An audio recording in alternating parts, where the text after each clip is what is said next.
Time now for the press review with Alison Sargent. Good to see you, Alison. You too, Delano. You're starting here in France where the spotlight is on the president as the country mulls its next steps to limit the spread of COVID-19. That's right, Delano. For months, Macron has been avoiding a lockdown in the Paris region, but as we read in Le Figaro today, the pressure is really on this time. The paper is also quite critical of Macron's overall approach. They remind us that he put off mandating masks, he put off widespread testing, he halted use of AstraZeneca because there were 30 cases of blood clots out of 20 million Europeans who took it.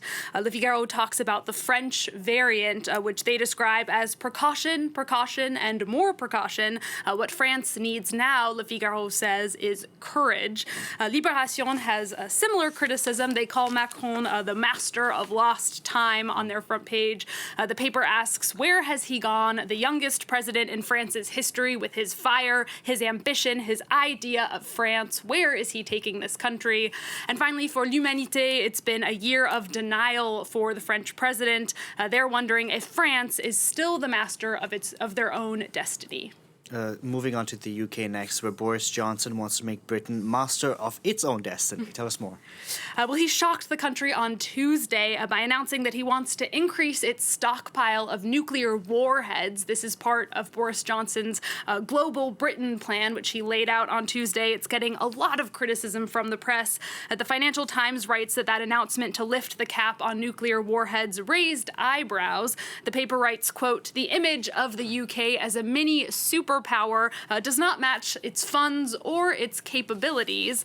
For The Guardian, it's an old-fashioned look at the future. The paper calls Boris Johnson's plan nostalgic and even anachronistic for, quote, contemplating a nuclear response to cyber threats. The paper's cartoonist Steve Bell plays on that theme in this cartoon that imitates old-timey war propaganda. But as we see in that lower frame, it's really meant as a reminder of the massive destruction that so-called ultimate insurance policy that is nuclear weapons can wreak. You're taking us to the U.S. next, where Elliot Page has given his first interview since coming out as transgender. That's right. He is on the front page of Time magazine. Elliot Page, best known as the star of Juno, came out as trans at the end of last year. He told Time, I'm really excited to act now that I am fully who I am. He also said that he had fear and anxiety about coming out, and Time magazine writes that it's really not so hard to understand the mixed feelings.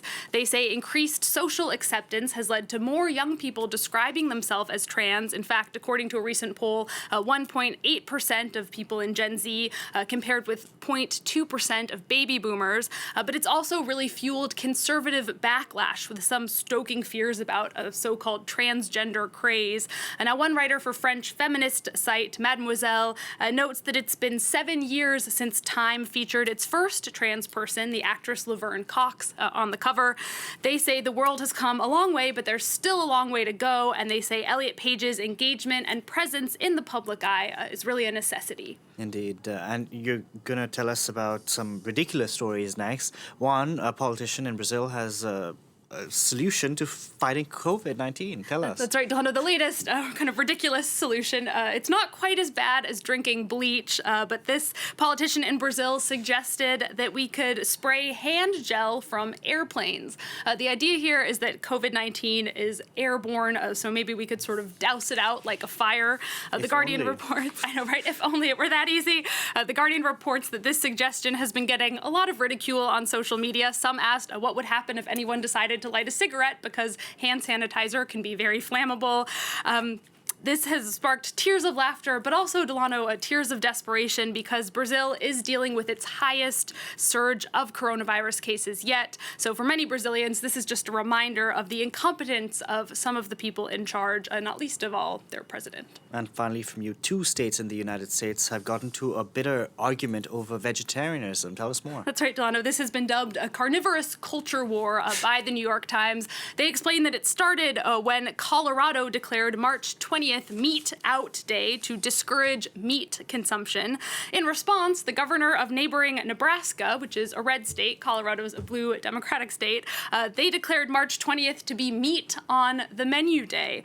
This seems, I have to say, like a regional conflict that could become global. Vegetarianism, something that sparks a lot of opinions from a lot of people. I'm going to refrain, Delano, from weighing in on Last week, somebody said, some other state said it had the best bagels, and it was in New York. So I saw something. California. California, exactly. Thank you very much for that, Alison Sargent there with the press review. That's it for this edition of Live from Paris. From all of us on the team, thank you very much for watching.